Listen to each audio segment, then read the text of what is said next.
भारत और इजराइल के बीच में डिफेंस डील होने वो वाली है। दरअसल सर एक मजाहिया शेर इस तरह है कि अजब नहीं है जो तुक्का भी तीर हो जाए, फटे जो दूध तो फिर वो पनीर हो जाए। प्रधानमंत्री नरेंद्र मोदी के प्रस्तावित इजराइल दौरे से ठीक पहले इजरायली प्रधानमंत्री बेंजामिन नेतन्याहू का हेक्सागन ऑफ अलायंसेस इस वक्त दुनिया भर में कूटनीतिक गलियारों में सबसे चर्चित विषय बना हुआ है। हेक्सागन से मतलब 6 तरफा, उसमें एशिया, अफ्रीका, अरब मिलके एक 6 तरफा ऐसा अलायंस बनाने की कोशिश है। उसमें नाम लिया है भारत का। अगर भारत अमेरिका के साथ नहीं जाना चाहता है, उनके साथ नहीं दिखना चाहता है, तो ये कैसे मुमकिन है कि इजराइल के साथ दिखेगा। मिडिल ईस्ट की राजनीति में इस वक्त एक नया शब्द गूंज रहा है, हेक्सागन। दरअसल इजराइल के प्रधानमंत्री बेंजामिन नेतन्याहू ने एक ऐसा चक्रव्यूह तैयार किया है जिसमें भारत को सबसे मुख्य केंद्र माना जा रहा है, केंद्र बिंदु माना जा रहा है। 25 फरवरी को जब प्रधानमंत्री नरेंद्र मोदी इजराइल की धरती पर कदम रखेंगे तो मुद्दा सिर्फ हथियार या व्यापार नहीं, मतलब ट्रेड डील या डिफेंस की डील नहीं, बल्कि दुनिया के नए पावर ब्लॉक का होगा, एक नए संगठन का होगा। नेतन्याहू का यह हेक्सागन क्या है? क्या इस हेक्सागन प्लान के जरिए इजराइल भारत को अपने लड़ाई झगड़ों में फंसाना चाहता है? और क्यों तुर्की जैसे देशों के लिए बुरी खबर मानी जा रही है? इस वीडियो में हम नेतन्याहू के सीक्रेट प्लान की एक एक परत खोलेंगे और यह भी समझेंगे कि भारत इस चक्रव्यूह को कैसे तोड़ेगा। इजरायली प्रधानमंत्री बेंजामिन नेतन्याहू का हेक्सागन ऑफ अलायंसेस इस वक्त दुनिया भर में कूटनीतिक गलियारों में सबसे चर्चित विषय बना हुआ है। 25 और 26 फरवरी 2026 को प्रधानमंत्री नरेंद्र मोदी के प्रस्तावित इजराइल दौरे से ठीक पहले नेतन्याहू ने इस मास्टर प्लान का खुलासा करके सबको चौंका दिया है। नवभारत टाइम्स की ताजा रिपोर्ट के मुताबिक नेतन्याहू का हेक्सागन 6 कड़ियों वाला एक ऐसा गठबंधन है, मतलब उसमें ऐसे 6 अलग अलग कड़ियों के देश जुड़ेंगे जो मिडिल ईस्ट को चारों तरफ से घेरेंगे। हेक्सागन का मतलब ही होता है कि 6 साइड वाला, अगर हम मैथमेटिकल टर्म में बात करें, 6 साइड वाला, 6 कोण वाला, 6 एंगल वाला एक आकृति।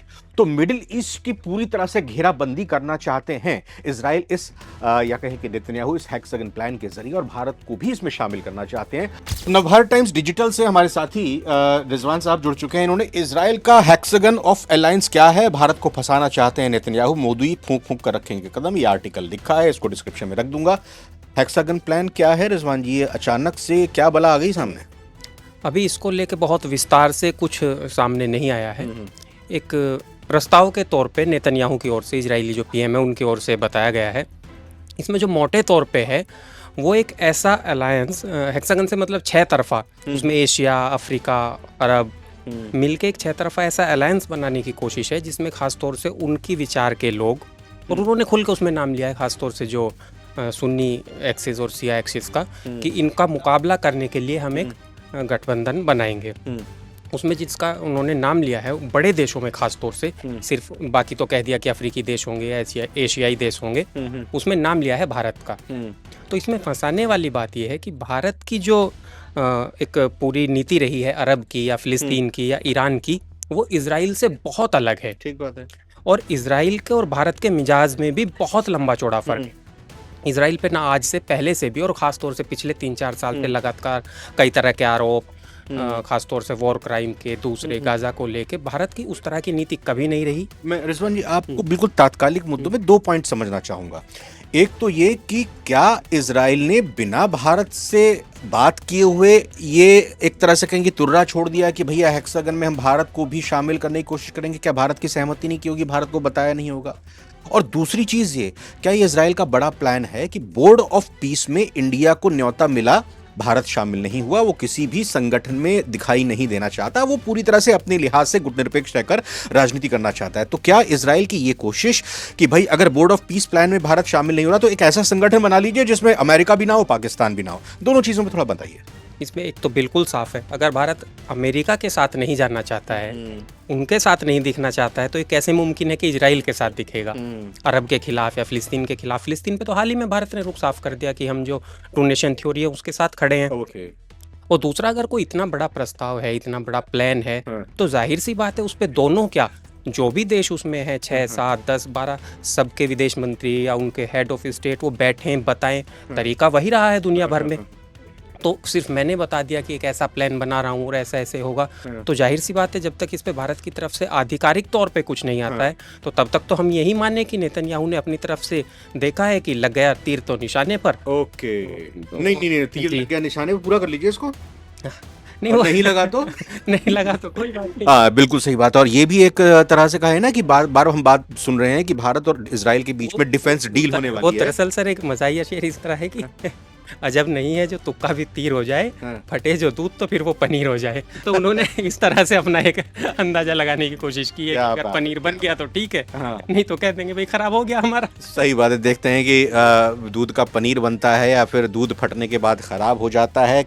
कौन कौन इसमें शामिल होता हुआ नजर आ रहा है?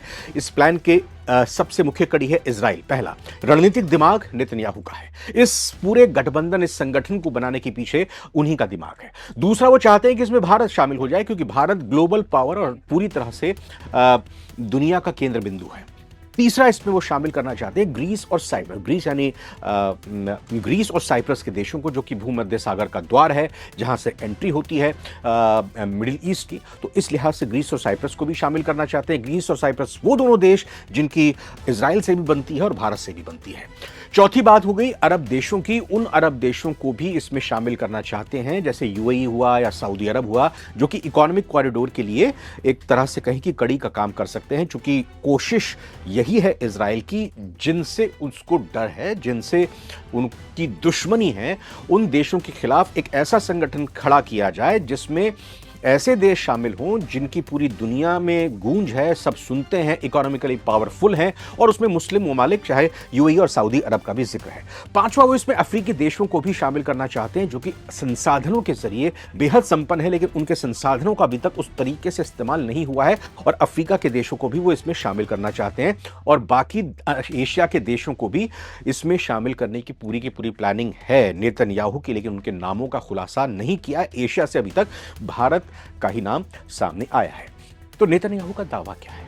तो एशियाई देशों में अगर मुस्लिम मुल्कों की बात करें, उनके अलावा भारत का भी नाम शामिल आया है, और भी कई देश एशियाई मुल्क एशियाई कॉन्टिनेंट से शामिल हो सकते हैं। वो भी नामों का खुलासा समय आने पर हो सकता है। लेकिन नेतन्याहू का यह दावा है कि वो हेक्सागन उन कट्टरपंथी ताकतों के खिलाफ एक मजबूत दीवार बनेगा जो इजराइल और भारत जैसे देशों के लिए खतरा है। साफ तौर पर नाम नहीं लिया जा रहा है, लेकिन उनकी कोशिश यही है कि चाहे हूती हो, हिजबुल्लाह हो, हमास हो, जहां पर भी इस तरह की ताकत खड़ी हो रही है उनके खिलाफ होगा। लेकिन क्या इसमें पाकिस्तान का भी नाम शामिल होगा? क्या इसमें तुर्की का भी होगा? जी हां, पाकिस्तान का तो भी नहीं पता, लेकिन तुर्की का नाम लिए बगैर उसे कॉमन दुश्मन के रूप में देखा जा रहा है कि इजराइल और भारत का कॉमन दुश्मन है तुर्की। अब सवाल यह आता है कि क्या मोदी नेतन्याहू के इस प्लान का हिस्सा बनेंगे? क्या मोदी फूंक फूंक कर कदम रखेंगे? नेतन्याहू ने भारत को ग्लोबल पावर कहा है, डोरे डालने की कोशिश की है, लेकिन भारत की कूटनीति हमेशा रणनीतिक स्वायत्तता पर टिकी है। अपने नजरिए से ही हम इसको देखते हैं। नेतन्याहू का नजरिया अगर देखें तो वो चाहते हैं कि भारत खुलकर इजराइल के सैन्य और राजनीतिक ब्लॉक का हिस्सा बने। वहीं भारत की चुनौती है कि भारत के ईरान और अरब देशों के साथ अपने स्वतंत्र रिश्ते हैं। भारत कभी नहीं चाहेगा कि वो किसी एक गुट का हिस्सा बनकर दूसरे को नाराज करे। इसको यह भी समझना पड़ेगा कि अभी बोर्ड ऑफ पीस में भारत को न्योता दिया गया, लेकिन भारत उसमें शामिल नहीं हुआ, उसका हिस्सा नहीं बना। और यही रणनीति नेतन्याहू की देखी जा रही है कि बोर्ड ऑफ पीस में भारत जैसे मजबूत देश नहीं शामिल हुए तो एक और ऐसा संगठन खड़ा कर लिया जाए जिसमें पाकिस्तान ना हो, जिसमें अमेरिका ना हो, और भारत भी उसमें आ जाए, ताकि वो बोर्ड ऑफ पीस के उस बोर्ड के जरिए और इस हेक्सागन के जरिए एक ऐसा प्लान तैयार कर ले ताकि इजराइल को वो सुरक्षित रख ले। लेकिन प्रधानमंत्री नरेंद्र मोदी, यही वजह है कि इस दौरे पर एआई यानी आर्टिफिशियल इंटेलिजेंस, डिफेंस टेक्नोलॉजी और इकोनॉमिक कॉरिडोर पर तो बात करेंगे, लेकिन हेक्सागन के सैन्य हिस्से पर बेहद सावधानी बरतेंगे। वो किसी भी चाल में आने की ये कहें कि चाल में नहीं आएंगे, क्योंकि समझ रहे हैं कि एक तरफ बोर्ड ऑफ पीस और एक तरफ हेक्सागन का प्लान है। साफ है, नेतन्याहू भारत को एक ढाल की तरह इस्तेमाल करना चाहते हैं, लेकिन भारत अपनी बढ़ती ताकत के दम पर इस हेक्सागन को अपनी शर्तों पर मोड़ना जानता है। अगर ये प्लान सफल हुआ कि भाई हमने अपनी शर्तें भी मनवा ली और हम इस हेक्सागन प्लान का हिस्सा नहीं बने, तो भारत मिडिल ईस्ट की राजनीति का किंग मेकर बन जाएगा। वैसे आपको क्या लगता है कि क्या भारत को इजराइल के इस हेक्सागन का हिस्सा बनना चाहिए या नहीं बनना चाहिए? अपनी राय कमेंट्स में जरूर दें, और प्रधानमंत्री मोदी के इजराइल दौरे की पल पल की अपडेट के लिए नवभारत टाइम्स को प्लीज सब्सक्राइब कर लीजिए।